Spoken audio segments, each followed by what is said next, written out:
Una vez que ya hemos hecho esta introducción sobre la posición del eje o la localización del eje de la articulación subastragalina, antes de comenzar con describir la teoría, es interesante que entendamos el concepto de momento de fuerza, el concepto de fuerzas y momentos de fuerza que actúan en la articulación. Y esto nos ayudará a entender mejor la teoría del equilibrio rotacional, de la localización y equilibrio rotacional. Bien. Sabemos que la biomecánica es la disciplina que estudia complejos biológicos por medio de ingeniería mecánica. Digamos que la rama madre es la mecánica y esta rama se puede dividir en tres partes. Una sería mecánica de cuerpos rígidos, mecánica de cuerpos deformables o mecánica de fluidos. Mecánica de fluidos no la estudiamos en nuestro campo de podológico, realmente o hasta la fecha no tenemos aplicación en ella. Y mecánica de cuerpos deformables hace referencia a elasticidad, plasticidad y viscoelasticidad, que aunque influyen en el comportamiento de los tejidos que nosotros manejamos, no es el objeto de estudio principal de la biomecánica o de la biomecánica podológica, ¿no? La mecánica de cuerpos rígidos sí que es el estudio o digamos la rama de la mecánica que nosotros aplicamos o que más aplicamos en la biomecánica podológica. Y entendemos que hay dos partes, una es la estática y la dinámica, ¿no? Entendemos mecánica de cuerpos rígidos porque suponemos que los huesos, la tibia, el fémur, el astrágalo, calcáneo, todos los segmentos corporales los comprendemos o los estudiamos como cuerpos rígidos. Estos cuerpos rígidos los estudiamos en estática y los estudiamos en dinámica. Y dentro de la dinámica estudiamos la cinemática de estos cuerpos rígidos y la cinética de estos cuerpos rígidos. La cinemática hace referencia al movimiento, como es el movimiento de estos cuerpos rígidos, sin tener en cuenta las fuerzas. Y esto ha sido históricamente, digamos, la piedra angular de la biomecánica podológica, o en lo que más nos hemos centrado en la biomecánica podológica. La cinética es el estudio de las fuerzas que producen los movimientos, el estudio de estas fuerzas ha sido más estudiado, probablemente porque no teníamos la tecnología para poder aplicarlas o para poder estudiarlas. Esta teoría se centra mucho en la cinética y es necesario aclarar algunos aspectos previos de cinética, que es lo que vamos a hacer ahora, ¿no?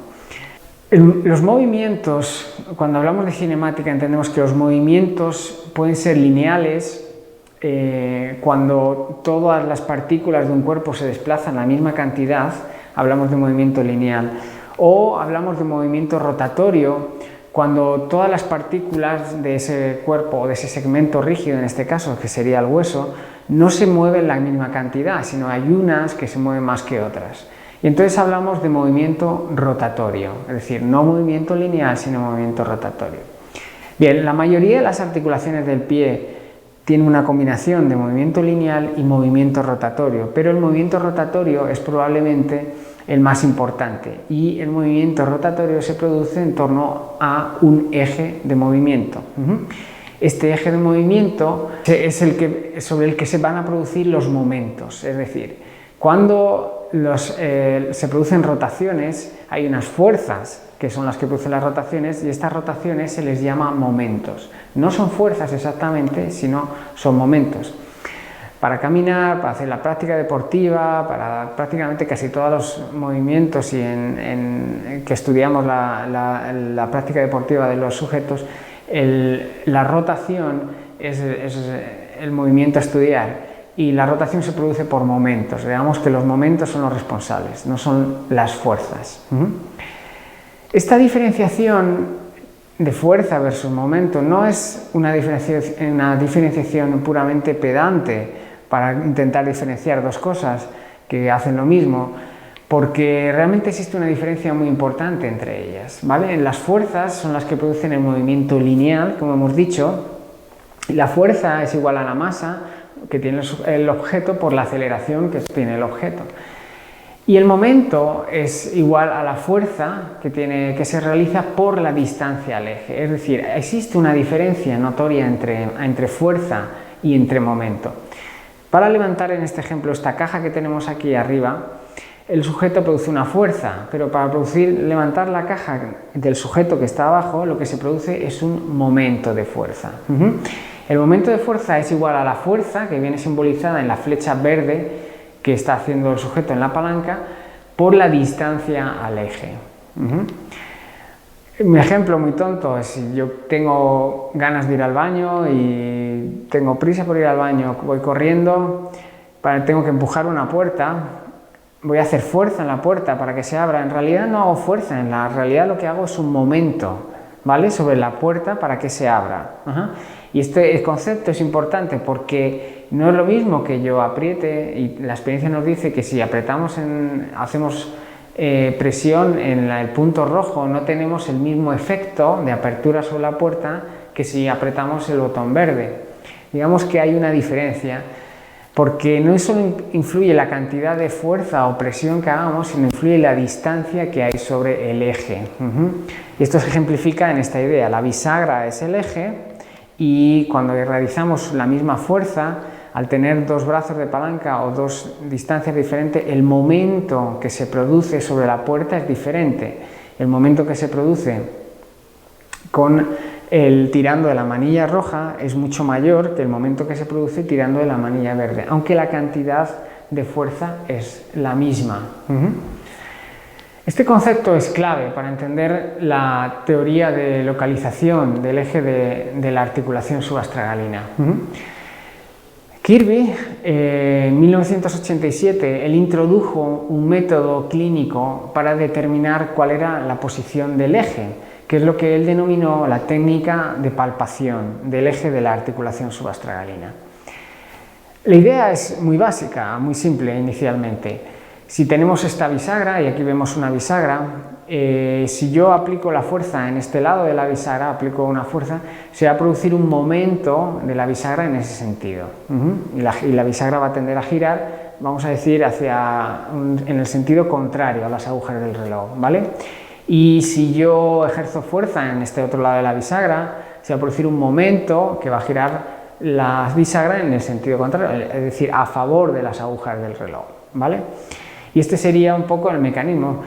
El eje de la bisagra es este. Si yo ejerzo fuerza sobre el eje, no hay movimiento. El momento es cero, porque la distancia al eje es cero. Entonces, según nosotros nos vamos haciendo presión más alejados de la posición del eje, el movimiento de la bisagra es mayor, y cuanto más cercanos al eje estamos, el movimiento de la bisagra es menor y llega a ser nulo en el caso de que apretemos directamente sobre la posición del eje. Muy bien. Vale, ¿qué ocurriría? ¿Qué sería lo que ocurriera si yo pusiera una máscara, hiciéramos, digamos, esto, y nosotros no supiéramos dónde está la bisagra? Y yo les pidiera a ustedes y les dijera: muy bien, ¿pueden adivinar dónde está el eje en esta posición si no ven nada? Uno de los métodos que se podrían hacer es ir palpando, haciendo fuerza en la cortina o la máscara que hemos puesto, de tal manera que al hacer fuerza veríamos unas zonas en las que se produce movimiento en la bisagra y unas zonas en las que no, ¿ok? Y entenderíamos que las zonas en las que no se produce movimiento es porque estamos presionando sobre el eje o estamos encima del eje. Bien, esta es la idea que tuvo este autor para poder determinar o para poder describir esta técnica de palpación del eje de la articulación subastragalina. Es decir, tenemos una planta del pie en la que no tenemos ni idea, supone una máscara, detrás de ella hay un eje, pero no sabemos realmente dónde está. Bien, una forma, o probablemente una de las formas más inteligentes de saber dónde estaría el eje, sería ir palpando toda la planta del pie haciendo fuerza para saber o para encontrar los puntos en los que el pie no tiene rotación. Y si eso lo llevamos a lo largo de la planta del pie, podríamos trazar un eje que simularía cuál es la posición del eje de la articulación subastragalina. Y esto se le llama la técnica de palpación del eje de la articulación subastragalina.